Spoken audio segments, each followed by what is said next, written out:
Good morning. આજે પાઠ 9 કુદરતી સંસાધનો કોને કહી શકાય, એનો વિકાસ, એનું વર્ગીકરણ, એની સમજૂતી જોઈએ. ઓનલાઈન પણ આજે આપણે કુદરતી સંસાધનો એટલે શું એના વિશેની માહિતી મેળવેલી હતી, જેમાં ઘણા બહેનો જોડાયેલા હતા. ફરીથી આપણે વિડીયો લેક્ચર માધ્યમથી પહેલેથી સ્ટાર્ટ કરીએ છીએ.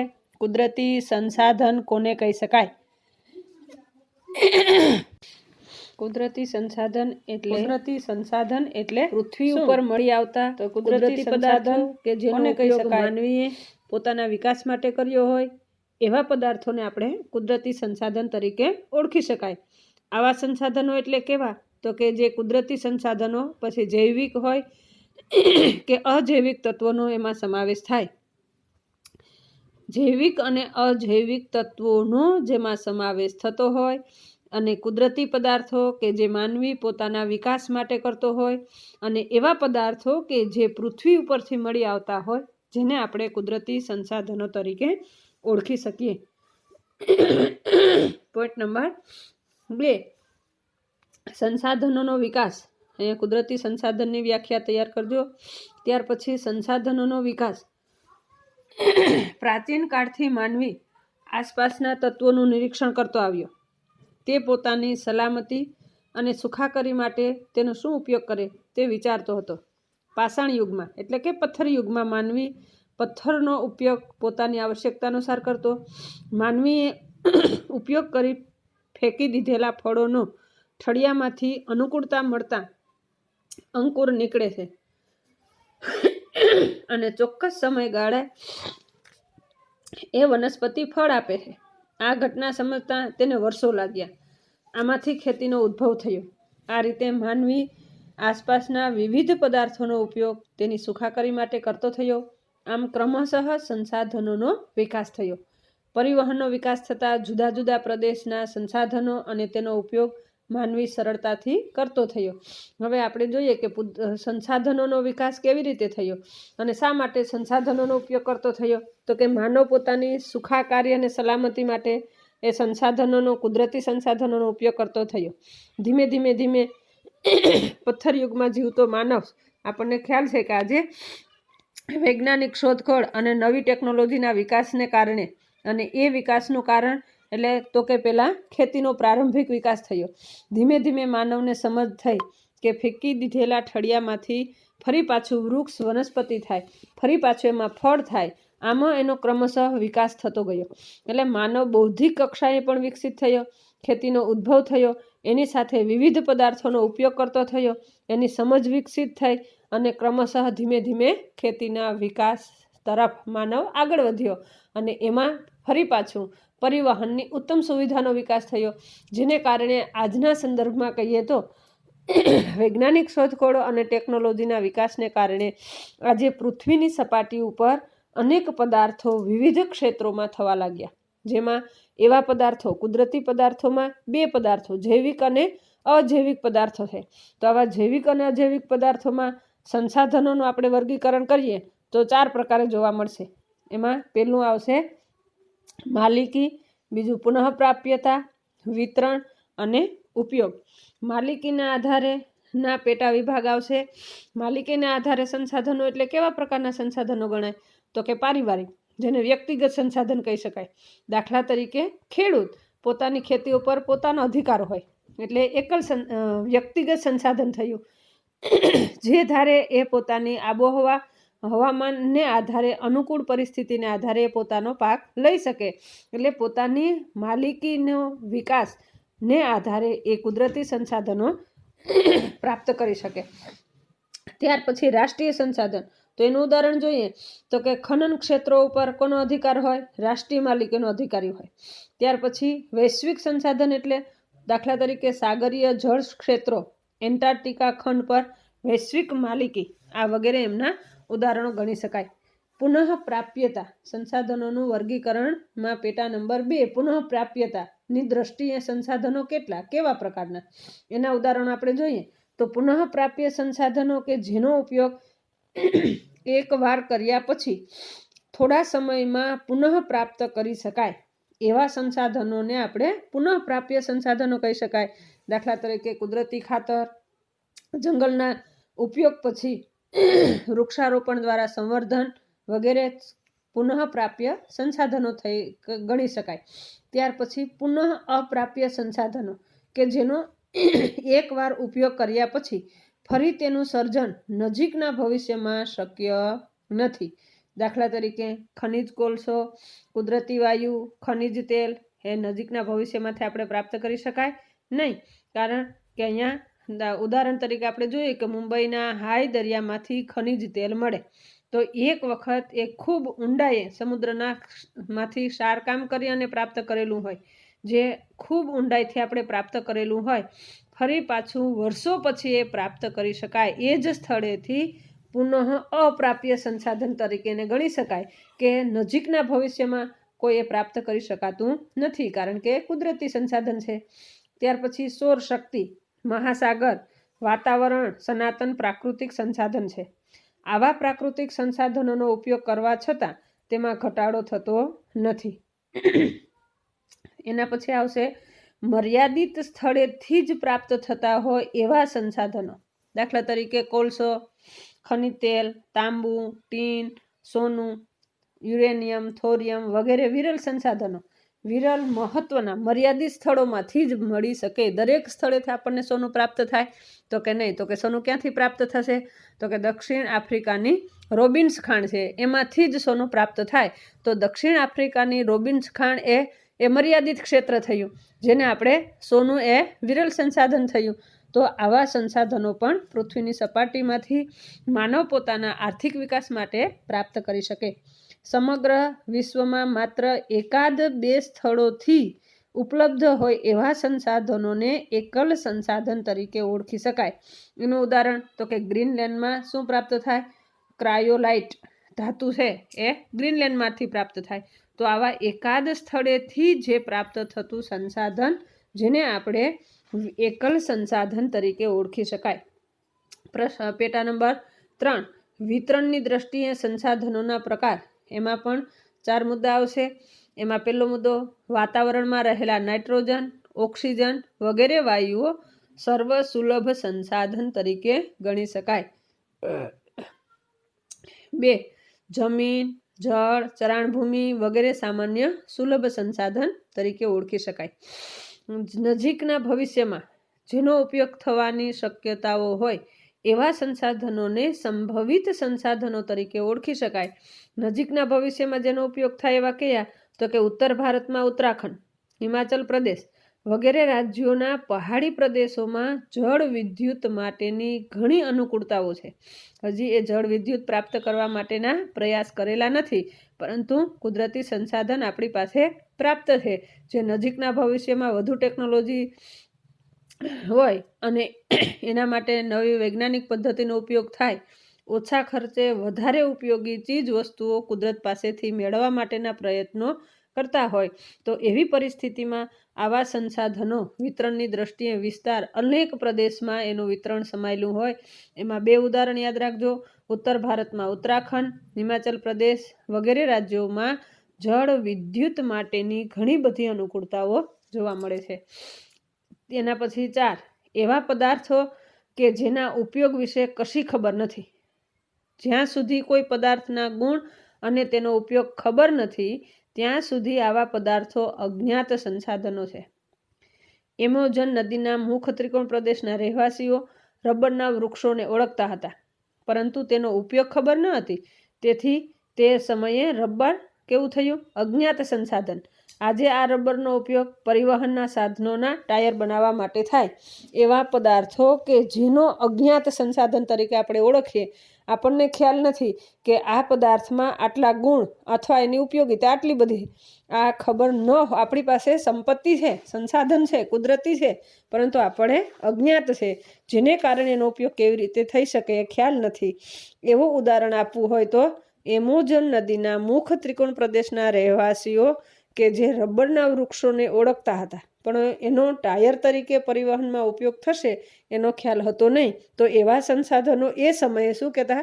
અજ્ઞાત સંસાધનો તરીકે આપણે એને ઓળખી શકીએ. ત્યાર પછી આવશે ઉપયોગની દ્રષ્ટિએ. ઉપયોગની દ્રષ્ટિએમાં 2 પેટા વિભાગ આવશે. ઉપયોગ થયા વગરના સંસાધનો, ઉપયોગ ન થઈ શકે એવા સંસાધનો. ઉપયોગ થયા વગરના સંસાધનો એટલે કેવા? તો કે યુરોપીય પ્રજાઓ ઉત્તર અમેરિકા અને દક્ષિણ અમેરિકા ખંડ સુધી વિસ્તરી ન હતી ત્યાં સુધી આ ખંડો પર રહેલા સંસાધનોનો ઉપયોગ વગરના સંસાધનો હતા. જે આજે પણ ઘણા દેશોમાં મૂડીરોકાણ, ટેકનોલોજી અને કૌશલ્યના અભાવમાં કુદરતી સંપત્તિ હોવા છતાં તે સંસાધનોનો ઉપયોગ કરી શકતા નથી. ઉપયોગ થયા વગરના સંસાધનો, ખ્યાલ હોય કે આ સંપત્તિ દક્ષિણ અમેરિકા અથવા ઉત્તર અમેરિકા ખંડ સુધી છે અથવા એનાથી આગળ વિસ્તરેલી નથી, તો એનો ઉપયોગ એ સંદર્ભે એ ક્ષેત્રમાં નથી, એટલે એનો આપણે ઉપયોગ કરતા નથી. એટલે ઉપયોગ થયા વગરના સંસાધનો, વાસ્તવિક રીતે કુદરતી સંપત્તિ આપણી પાસે છે, પરંતુ આપણી પાસે શું નથી? તો કે મૂડીરોકાણ કરી શકાય નહીં, નવી ટેકનોલોજી, યંત્ર સામગ્રીની જરૂરિયાત હોય, તો એવી કૌશલ્યનો અભાવ હોય. કુદરતી સંપત્તિ હોવા છતાં પણ એ સંસાધનોનો ઉપયોગ આપણે કરી શકતા નથી. તો એવા સંસાધનોને આપણે શું કહી શકાય? ઉપયોગ થયા વગરના સંસાધનો. ઉપયોગ ન થઈ શકે એવી સ્થિતિના સંસાધનો. કોઈ સંસાધન હાલની ટેકનોલોજી અનુસાર ઉપયોગ થઈ શકે એમ ન હોય તો તેને ઉપયોગ ન થઈ શકે એ સ્થિતિના સંસાધનો કહી શકાય. ટેકનોલોજી આપણે આગળ આજે વિકસિત છે, પરંતુ એટલી ટેકનોલોજી વિકસિત નથી કે જેથી કરીને પૃથ્વીના પેટાળની અંદર અનેક ખનન ક્ષેત્રને ઘણી ઊંડાઈએ ગયા પછી પણ તે હાલની ટેકનોલોજી આપણે જાણી શકતા નથી કે જેને કારણે કયા પ્રકારની ખનન પ્રવૃત્તિ કરવાથી કુદરતી સંસાધનો, કુદરતી વાયુ, કુદરતી ખનિજ કોલસો આ મળે કે નહીં એનો ખ્યાલ નથી. કારણ આપણે ધોરણ 11માં પણ જોયું, ભૂગર્ભની માહિતી જોઈ તો ભૂગર્ભના 2 પેટા જેને આપણે નિફે તરીકે ઓળખીએ. ભૂગર્ભમાં બાહ્ય ભૂગર્ભ અને આંતરિક ભૂગર્ભ. હવે આંતરિક ભૂગર્ભમાં પૃથ્વીની ઊંડાઈએ, ઘણી ઊંડાઈએ સારકામ કરવાથી અનેક કુદરતી પદાર્થો આપણને મળેલા છે, અને એવું 2900 કિમીની ઊંડાઈ પછી પૃથ્વીના પેટાળમાં કેટલી ખનન પ્રવૃત્તિ અથવા કુદરતી વાયુ અથવા કુદરતી સંપત્તિ કેટલી છે, કેટલા સંસાધનો કેવા પ્રકારના છે, એવું કોઈ પણ એક્સરે યંત્ર આપણી પાસે હાલમાં નથી, જેને કારણે ખૂબ ઊંડાઈએ પૃથ્વી માતાની અંદર રહેલું જે પણ સંપત્તિ છે એ ઉપયોગ થઈ શકે નહીં. એવી સ્થિતિના સંસાધનો પણ એ નવી ટેકનોલોજીને કારણે આપણે પ્રાપ્ત કરી શક્યા નથી. હવે આપણે મુખ્ય સંસાધનોના અભ્યાસ કરીએ. ભૂગર્ભની આંતરિક સ્થિતિ જાણવા માટે ઉપયોગ ન થઈ શકે એવા સ્થિતિના સંસાધનો હતા, જેને કારણે આપણી પાસે એવું કોઈ એક્સરે યંત્ર પણ નથી કે જેથી કરીને જાણી શકાય. તો ઉપયોગની દ્રષ્ટિએ શું થયું કહેવાય? સંપત્તિ હોવા છતાં પણ આપણે ઉપયોગ કરી શકતા નથી. ત્યાર પછી આવશે જળ સંસાધન. જળ એ માનવીની અત્યંત મહત્વપૂર્ણ જરૂરિયાત છે. એટલે કહીએ જળ એ જ જીવન છે, જળ વગર જીવન નહીં. જળ પ્રાપ્તિના 3 સ્ત્રોત છે. ક્યાં? વૃષ્ટિજળ, પૃષ્ઠિજળ અને ભૂમિગત જળ. પૃષ્ઠીય જળને આપણે સપાટી જળ તરીકે ઓળખી શકાય. પૃષ્ઠીય જળ એટલે શું? એવો પ્રશ્ન પણ ગયા વર્ષે પૂછાણો હતો. પૃષ્ઠીય જળને સપાટી પરનું જળ કહી શકાય, યાદ રાખજો. હવે વૃષ્ટિજળ એટલે શું? વૃષ્ટિ એટલે વરસાદ. વરસાદ અને હિમવર્ષા દ્વારા પૃથ્વીની સપાટીને જળ પ્રાપ્ત થાય. ગુયાના, હવાઈ ટાપુઓ અને ભારતના મેઘાલયમાં વધુ વરસાદ પડે છે, જ્યારે ચીલી, લીબિયા, ઇજિપ્ત, સુદાન, નામીબિયાના કેટલાક પ્રદેશોમાં ખૂબ જ ઓછો વરસાદ થાય. ભારતમાં પૂર્વોત્તર અને પશ્ચિમ ઘાટના કિનારાના પ્રદેશોમાં સામાન્ય કરતાં વધુ વરસાદ પડે છે. વિશ્વમાં એવા કેટલાય પ્રદેશો છે કે જેનું અર્થતંત્ર માત્ર વૃષ્ટિજળ આધારિત આકાશી ખેતી ઉપર નિર્ભર હોય. આવા વૃષ્ટિય જળ એ પણ કુદરતી સંસાધન છે, જે માનવીના જીવન માટે મહત્વનું પરિબળ છે. ત્યાર પછી આવશે પૃષ્ઠીય જળ, જેને આપણે સપાટી જળ તરીકે ઓળખી શકાય. વરસાદનું પાણી ઝરણા અને નદીઓના સ્વરૂપમાં સપાટી ઉપર વહે છે. તળાવો અને સરોવરોમાં વરસાદી જળનો સંગ્રહ થાય. આમ સપાટી પરના સંગ્રહ પામેલા જળને પૃષ્ઠીય જળ તરીકે ઓળખી શકાય. હવે પૃષ્ઠીય જળ એટલે કેવું? પાણીના ઝરણા, નદીઓમાં સપાટી એટલે પૃથ્વીની સપાટી ઉપર, પૃષ્ઠીય એટલે પૃષ્ઠભાગમાં, ઉપરના ભાગમાં, પૃથ્વીના ઉપરના ભાગમાં વહેતું જળ, જે નદી હોય, ઝરણાઓ હોય, પાણીના ઝરણા વહેતા હોય, તળાવ હોય, સરોવર હોય, જે વરસાદી સંગ્રહ થાય, વરસાદી પાણીનો સંગ્રહ થાય, એવા સપાટી પરના જળને આપણે પૃષ્ઠીય જળ અથવા સપાટી પરના જળ તરીકે ઓળખી શકાય. વધુ વૃષ્ટિ થતી હોય એવા પ્રદેશોમાં પૃષ્ઠીય જળનો જથ્થો વધુ હોય. સપાટી જળ અર્થવ્યવસ્થા અને પારિસ્થિતિક તંત્રને જાળવી રાખવામાં પણ ખૂબ જ મહત્વની ભૂમિકા ભજવશે. સપાટી જળ એ અર્થવ્યવસ્થાને, નદી, દાખલા તરીકે નદી પ્રદેશનો વિસ્તાર હોય તો ત્યાં ખેતી વધારે અનુકૂળ હોય, કારણ કે ત્યાં બારે માસ પાણી મળી રહે. તો એ વૃષ્ટિજળને કારણે નદી પરનું પાણી સપાટી ઉપર સંગ્રહ થયેલું હોય, જેને કારણે માનવીની આર્થિક પારિસ્થિતિક તંત્રને જાળવી રાખવા માટે સપાટી જળ એ મહત્વની ભૂમિકા ભજવશે. પૃષ્ઠીય જળનો વિશ્વમાં સૌથી વધુ જથ્થો ક્યાં જોવા મળશે? USA અને કેનેડાની સરહદે આવેલા 5 વિશાળ સરોવરો, જે ગ્રેટ લેક્સમાં સમાયેલા છે. આ 5 વિશાળ સરોવરોમાં અંડરલાઈન કરજો, આ 5 વિશાળ સરોવરો ક્યાં ક્યાં કે જેમાં પૃષ્ઠીય જળ સંકળાયેલું હોય. એમાં ઘણી વખત એવું પૂછી શકે કે ઓન્ટેરિયાનો પ્રદેશમાં કયા પ્રકારનું જળ મળશે? તો પૃષ્ઠીય જળ. એવા સરોવરોનું નામ આપો. અથવા એમ પૂછી શકે 5 મહત્વના પૃષ્ઠીય જળના સમાવિષ્ટ સરોવરના નામ આપો. તો સુપિરિયન, મિશિગન, હ્યુરોન, ઇરી અને ઓન્ટેરિયાનો સમાવેશ થાય. વિશ્વની સૌથી લાંબી નદી નાઇલ, યાદ રાખજો, નાઇલ ઇજિપ્ત ઉપરાંત કેટલાક દેશોમાંથી પસાર થાય. આ સૂકા પ્રદેશો માટે આ નદી જીવનદાત્રી છે. હવે ભારતમાં એવી નદીઓ કઈ કઈ છે કે જ્યાંથી આપણને સપાટીનું જળ ખૂબ સારી રીતે મળી શકે, જેને કારણે માનવીની આર્થિક અર્થતંત્ર વ્યવસ્થા જળવાઈ શકે? એવી નદીઓ તો કે ગંગા, સતલુજ, બ્રહ્મપુત્ર, નર્મદા, ગોદાવરી, કૃષ્ણા, મહાનદી વગેરે મોટી નદીઓ છે. આ મુખ્ય નદીઓ અને તેની શાખાઓ એ મહત્વની નદીઓ છે. ગંગા નદી પર કયો બંધ? એ પણ અંડરલાઈન કરજો. ગંગા નદી પર તેહરી બંધ, સતલુજ નદી પર ભાખરા નાગલ ડેમ, મહાનદી પર હીરાકુંડ બંધ. કયા બંધ કયા નદીમાં આવેલો છે? એવા ટૂંકમાં પ્રશ્ન ઘણીવાર પૂછી શકે. નર્મદા નદી પર સરદાર સરોવર યોજના અને કૃષ્ણા નદી પર નાગાર્જુન સરોવર બંધનું સપાટી જળ સંસાધન ભારતના આર્થિક સાંસ્કૃતિક વિકાસમાં ઘણું મહત્વ ધરાવે છે. ત્યાર પછી આવશે ભૂમિગત જળ. અહીંયા જળ સંસાધનમાં સૌથી મહત્વના 3 જળ સંસાધનો: વૃષ્ટિજળ, પૃષ્ઠીય જળ અને ત્યાર પછી છેલ્લું ભૂમિગત જળ. ભૂમિગત જળ એટલે નદી, સરોવર, સમુદ્ર વગેરે જળ સ્વરૂપોમાંથી પણ પાણીનો કેટલોક ભાગ ધીરે ધીરે ક્યાં આવશે? તો કે ખડકોના સાંધા, છિદ્રો, તિરાડો, ફાટો વાટે છિદ્રાળુ ખડક સ્તરોમાં એકત્રિત થાય. તેને આપણે ભૂમિગત જળ તરીકે ઓળખી શકાય. દાખલા તરીકે સપાટી જળની પ્રાપ્યતા ઓછી હોય ત્યાં આ જળનો ઉપયોગ કરવા માટે કૂવા અને પાતાળ કૂવા બનાવવામાં આવતા હોય.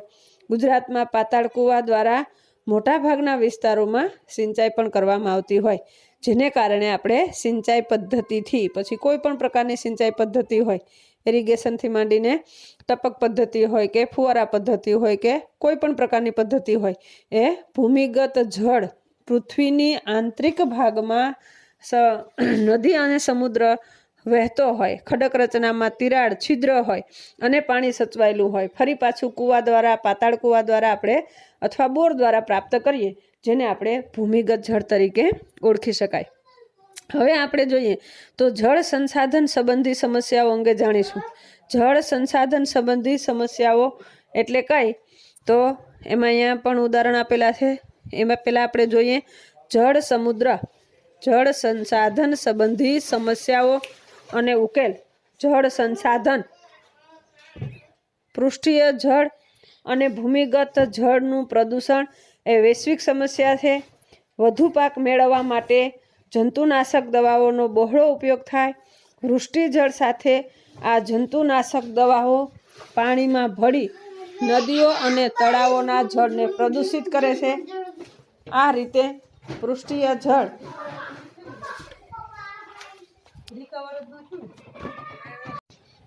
જળ સંસાધન સંબંધી સમસ્યાઓ અને ઉકેલ. એમાં પેલું જોઈએ જળ પ્રદૂષણ એટલે શું. જળ પ્રદૂષણ તો કે પૃષ્ઠીય જળ અને ભૂમિગત જળનું પ્રદૂષણ એ વૈશ્વિક સમસ્યા છે. વધુ પાક મેળવવા માટે જંતુનાશક દવાઓનો બહોળો ઉપયોગ થાય. વૃષ્ટિ જળની સાથે આ જંતુનાશક દવાઓ પાણીમાં ભળી નદીઓ અને તળાવોના જળને પ્રદૂષિત કરે છે. આ રીતે પૃષ્ઠીય જળ પ્રદૂષિત થાય. કેટલીક ધાર્મિક માન્યતાઓને કારણે નદીઓમાં શબ વહેડાવવામાં આવે. ફૂલ પધરાવીએ છીએ ને આપણે, વ્યક્તિ કોઈ માનવનું મૃત્યુ થાય પછી ફૂલ પધરાવા જઈએ તો ફૂલ અથવા અન્ય ચીજ વસ્તુઓ નદીઓમાં પધરાવાના પરિણામે પણ નદીનું જળ પ્રદૂષિત થાય. ગંગા નદી દૂષિત થવામાં પણ આ એક કારણ છે. પવિત્ર નદી ગણીએ છીએ પણ એમાં ફૂલ પધરાવા જઈએ એટલે વાસ્તવિક રીતે પાણી પ્રદૂષિત થાય. હરિદ્વાર નદી કાંઠે મંદિરોમાં આરતી ટાણે પ્રગટાવેલા હજારા દીવાઓ નદીમાં વહેતા મૂકવાની પરંપરા પણ એક ધાર્મિક દ્રષ્ટિએ ચાલુ છે. આમ છતાં એ નદી જળ પ્રદૂષિત બનશે. મોટાભાગના શહેરો નદી કાંઠે વિકાસ પામે છે. આથી શહેરનું ગંદુ પાણી તેમજ ઉદ્યોગો દ્વારા નદીઓમાં છોડવામાં આવતા પાણી દ્વારા નદી દૂષિત થાય છે. ભૂમિગત જળનો વધુ પડતો ઉપયોગ કરવાથી તેના સ્તર નીચા જાય. વધારે ને વધારે પાણીનો ઉપયોગ કરીએ એ તો તળ ઊંડા જાય અને ઊંડા જાય એટલે એમાં દૂષિત થવાનું સ્તર છે ખૂબ નીચા જાય. પરિણામે શું થશે તો કે ક્ષારનું પ્રમાણ વધશે. ક્ષારયુક્ત પાણીમાં ઉપયોગથી અનેક રોગનું પ્રમાણ વધે. જેથી કરીને ભૂમિગત જળની સિંચાઈ કરવાથી જમીન પણ ક્ષારયુક્ત બનશે.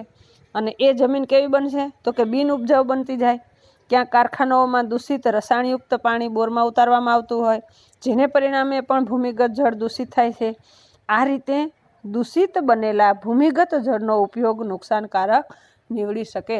એટલે જળ સંસાધન અને જળ સંસાધન સાથે સૌથી પહેલાં જળ પ્રદૂષણ થવાના પણ અનેક કારણો છે. જેવા અનેક ધાર્મિક માન્યતાઓને કારણે થાય છે.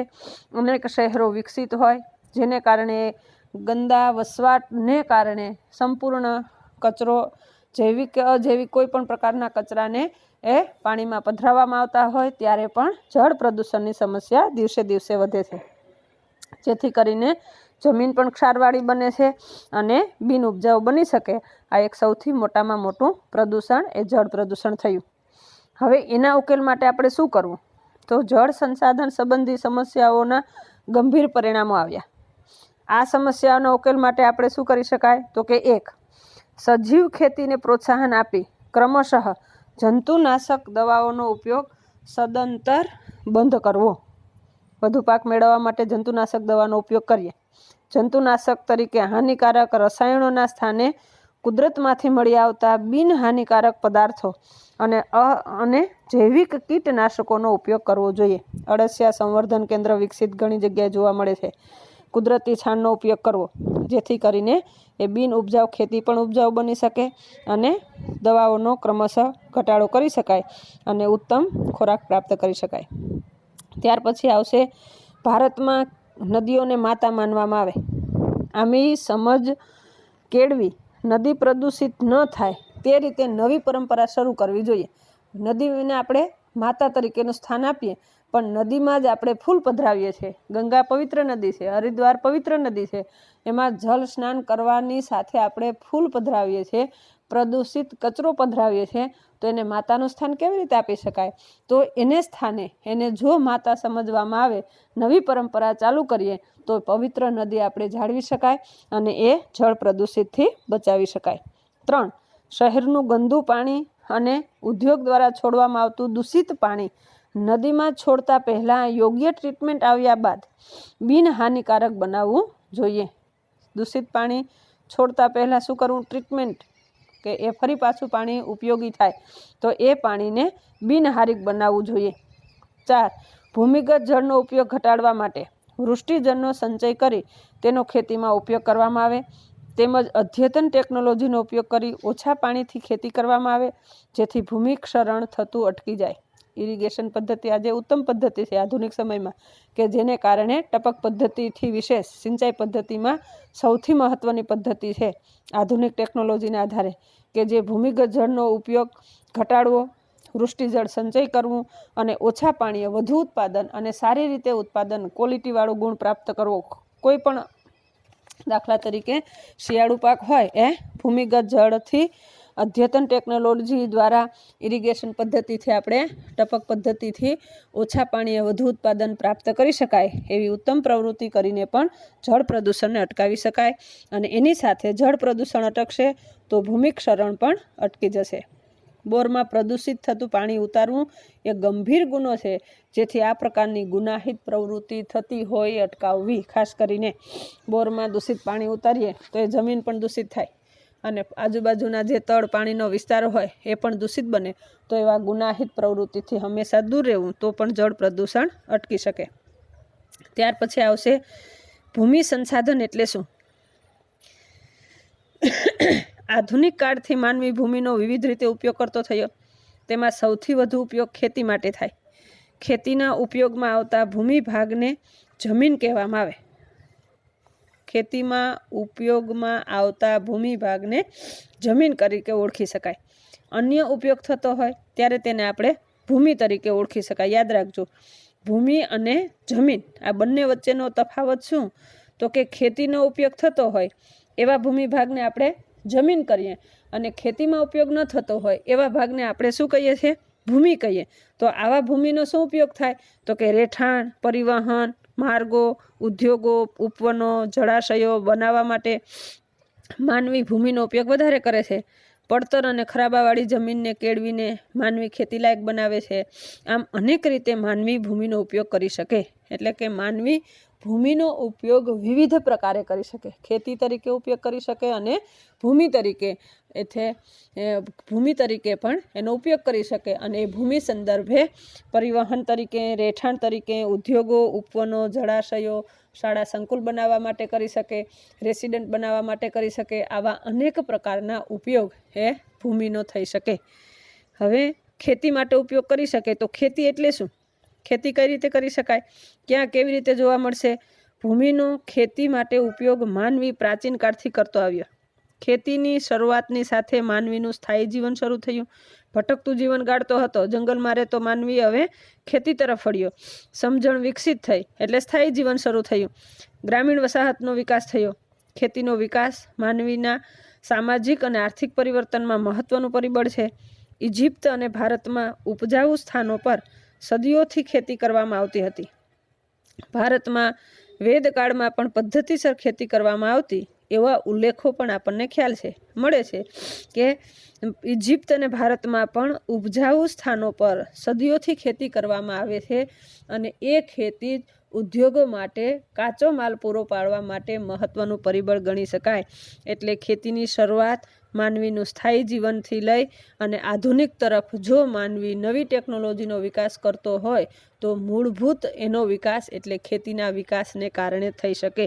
અને ખેતીમાં જેટલું ઉત્પાદન થાય એ ઉત્પાદન અન્ય ઉદ્યોગ માટે કાચો માલ પૂરો પાડે છે, જેને કારણે નવી ટેકનોલોજીનો ઉપયોગ કરી અને આપણે ભૂમિનો ઉપયોગ કરીએ છીએ. ખેતી સંદર્ભે પણ કરી શકાય. સમય જતાં સાંસ્કૃતિક વિકાસની સાથે અનુકૂળ આબોહવા, ફળદ્રુપ જમીન વિસ્તારમાં સ્થાયી ખેત પદ્ધતિ વિકાસ પામી વિશ્વભરમાં તે ઝડપથી ફેલાઈ ગઈ. પરિણામે ગ્રામીણ વસાહતો અસ્તિત્વમાં આવ્યા. 18મી સદીમાં યુરોપમાં ઔદ્યોગિક ક્રાંતિની શરૂઆત થઈ. યાદ રાખજો, ટૂંકો પ્રશ્ન પૂછી શકે, ઔદ્યોગિક ક્રાંતિની શરૂઆત ક્યારે થઈ અને ક્યાં થઈ? તો કે 18મી સદીમાં યુરોપમાં ઔદ્યોગિક ક્રાંતિની શરૂઆત થઈ. એશિયા, અમેરિકા, આફ્રિકાના દેશોમાં શરૂઆત થઈ. યુરોપીય સંસ્થાનોમાં ખેતી ક્ષેત્રે પરિવર્તન આવ્યું. તેમાં વિશિષ્ટીકરણ થયું. ઘઉં, ડાંગર, શેરડી, કપાસ, ચા, કોફી, રબર જેવા મુખ્ય પાક બન્યા.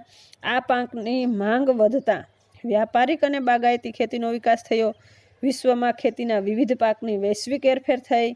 મકાઈ ક્યાંથી? યાદ રાખજો, અંડરલાઈન કરજો.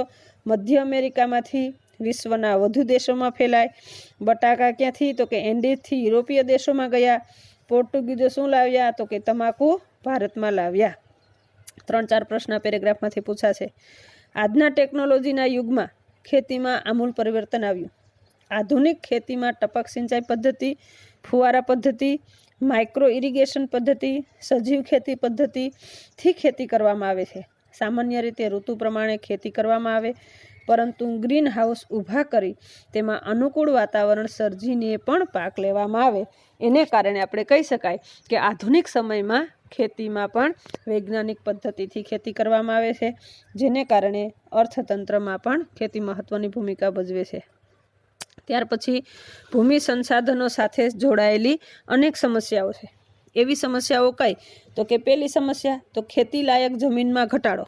ખેતીલાયક જમીનમાં ઘટાડામાં તો કે એનું કારણ શહેરીકરણ, ઔદ્યોગિકરણ, સડક માર્ગો અને રેલ માર્ગો વગેરેના પરિણામે ખેતીલાયક જમીનમાં ખૂબ જ ઘટાડો નોંધાયો. અતિ સિંચાઈથી ક્ષારીકરણ થયું. સિંચાઈના સાધનો વધતા ત્રણેય સિઝનમાં પાક લેવાય છે. શિયાળુ, ઉનાળુ, ચોમાસું આપણે પાક લઈએ છીએ. પરિણામે સિંચાઈનો વધુ પડતો ઉપયોગ થવાથી જમીનની નીચેનો ક્ષાર તેની ઘનતા ઓછી થઈ અને જમીનની ક્ષારતા વધવા માંડી છે. ત્રીજું કારણ જમીનનું ધોવાણ.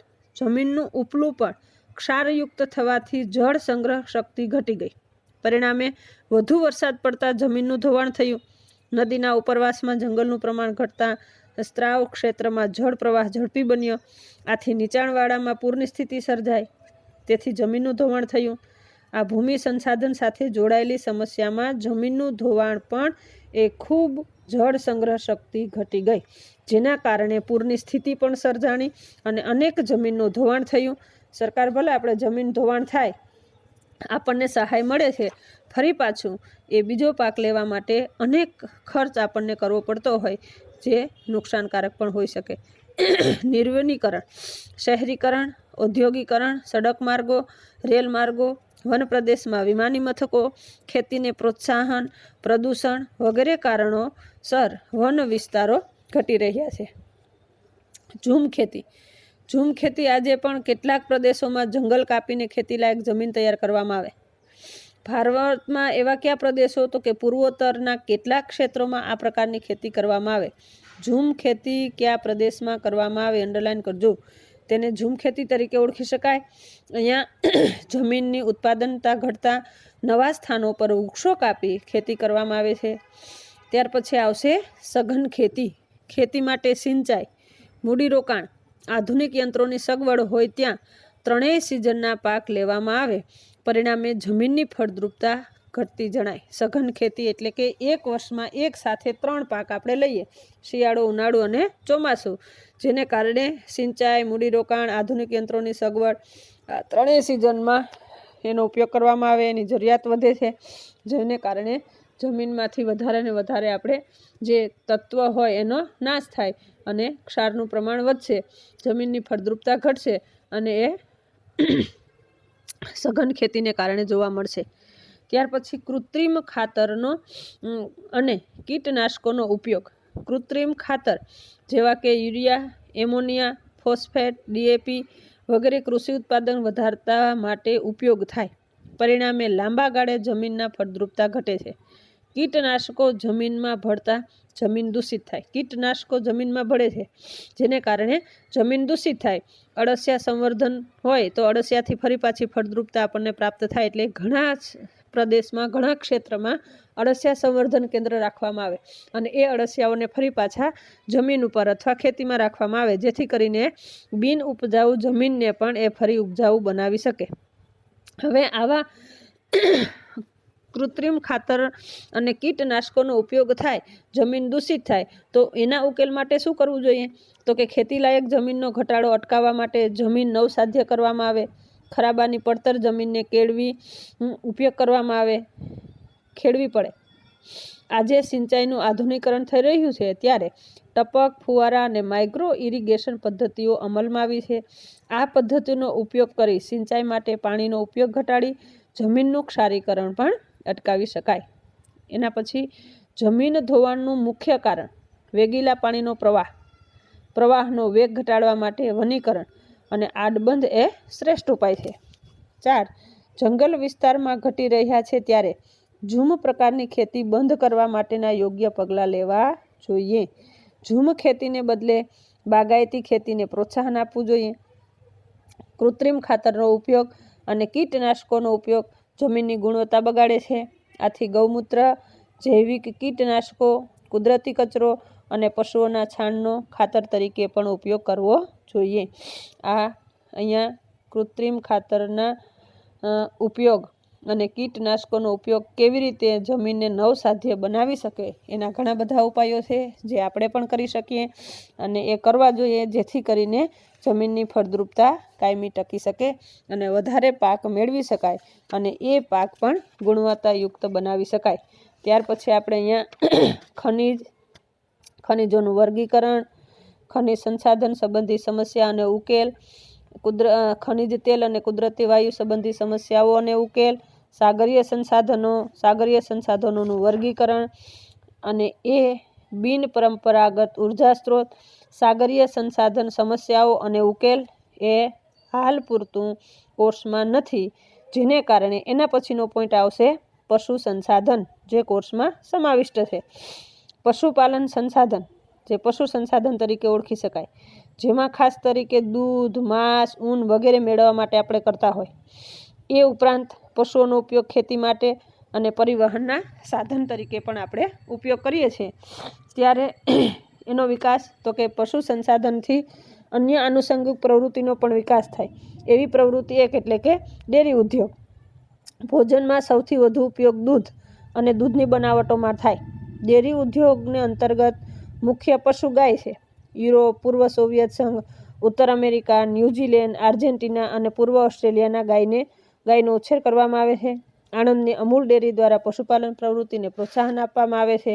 વ્યાપારિક ધોરણે ડેરી ઉદ્યોગનો વધુ વિકાસ USA, Russia, Canada, France, Netherland, Denmark, Belgium, Argentina વગેરે દેશોમાં પણ જોવા મળશે. ત્યાર પછી માંસ ઉદ્યોગ શીતકટિબંધના દેશોમાં વધુ વિકાસ પામ્યો. યુરોપીય દેશો, રશિયા, USA, ચીન, કેનેડા, બ્રાઝિલ, આર્જેન્ટિના વગેરે દેશોમાં માંસની વધુ માંગ હોવાથી આ ઉદ્યોગ વિકાસ પામ્યો. વિશ્વમાં માંસના ઉત્પાદન માટે ગાય, સુવર, ઘેટા બકરા વગેરેનો ઉછેર કરવામાં આવે. USA, દક્ષિણ અમેરિકા અને ઓસ્ટ્રેલિયામાં વૈજ્ઞાનિક ઢબે આ ઉદ્યોગ વિકાસ પામ્યો છે. ત્યાર પછીનો પોઈન્ટ આવશે ઊનનું ઉત્પાદન. તો કે વિશ્વમાં ઘેટાની સંખ્યા ઓસ્ટ્રેલિયા, યાદ રાખજો, અને રશિયામાં સૌથી વધારે છે. વિશ્વમાં ઊનના ઉત્પાદનમાં ઓસ્ટ્રેલિયા પ્રથમ સ્થાને. મેરીનો ઘેટાનું ઊન ઉત્તમ પ્રકારનું, અંડરલાઇન કરજો, વિકલ્પમાં પૂછી શકે. મેરીનો ઘેટાનું ઊન ઉત્તમ પ્રકારનું છે.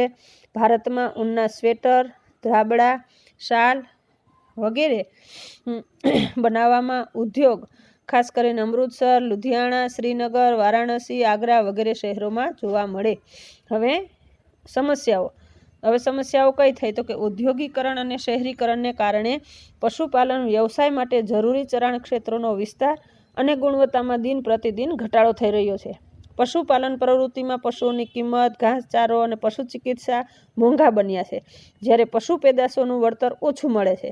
પશુપાલન વ્યવસાયમાં જોઈએ તેટલું આધુનિકરણ થયું નથી, જેને કારણે વ્યાપારિક ધોરણો રોકાણ કરી વધુ આવક મેળવી શકાય એવી સ્થિતિ નથી. તો એના ઉકેલ માટે શું કરવું જોઈએ? તો કે સરકાર દ્વારા પશુપાલકોને ખાસ પ્રોત્સાહન પૂરા પાડવા જોઈએ. પશુપાલન માટે ખાસ વિસ્તારો જાહેર કરવા જોઈએ.